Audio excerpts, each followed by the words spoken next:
శ్రీమాత్రి నమః. ఈరోజు వచ్చేసి వంకాయ గుడ్లు ఎండ్రాయిలు కర్రీ వండుకుందాం. చూడండి,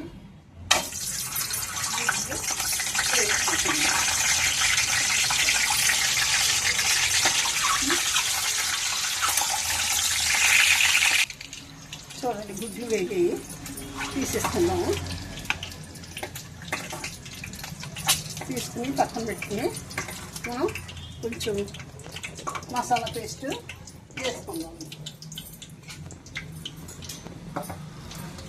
వెండేలు ముందు ఫస్ట్ వేయించేసుకోవాలి. వెండేలు వేసుకున్నాను. వెండేలు వేగిన తర్వాత తీసేసాను. ఇప్పుడు మసాలా పేస్ట్ వేసుకుందాము.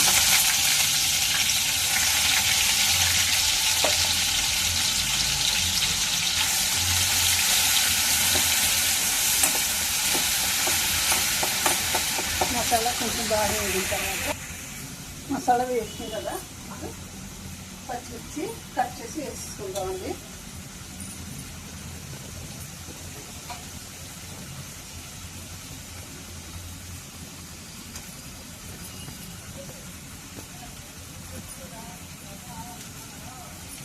కొద్దిగా సరిపడా ఉప్పు వేసుకుందాం. ఆయిల్ బయటకు వచ్చేలాగా వేసుకుందామండి. కొంచెం ఎగితే మనకి అప్పుడు ముక్కలు వేసుకుందాం. ఈ మసాలా ఈ విధంగా వేగింది కదా, ఆయిల్ బయటకు వచ్చేలా వేగింది. ఇప్పుడు మనం వంకాయ ముక్కలు వేసేసుకున్నాం. కట్ చేసి పెట్టుకున్నాం. వంకాయ ముక్కలు వేసేసుకున్నాం.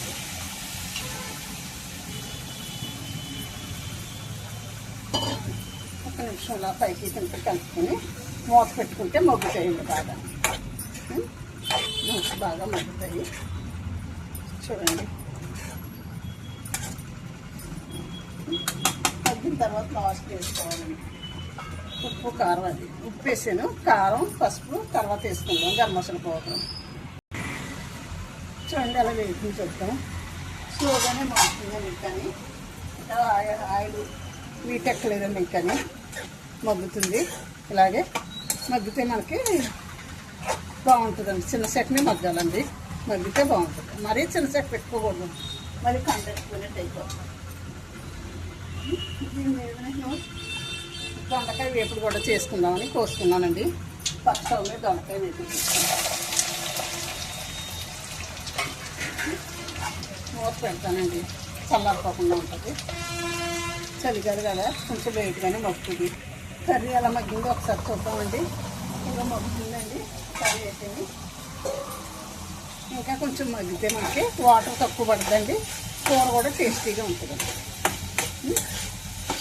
కొంచెం మగ్గిన తర్వాత వేసుకుందాం. ఉప్పు కారం వేసేదండి. కారం వేసుకోవాలి, పసుపు వేసుకోవాలి.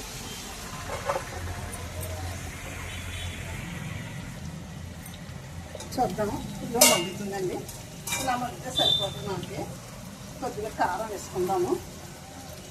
వంకాయ కూరలో ఎక్కువ కారం వేసుకోకూడదండి.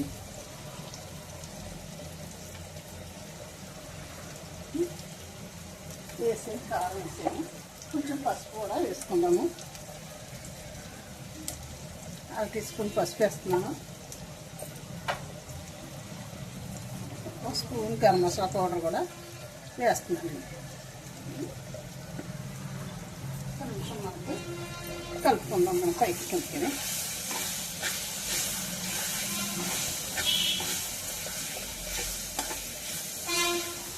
ఎక్కువసేపు కూడా ఎలాగ వస్తుంది.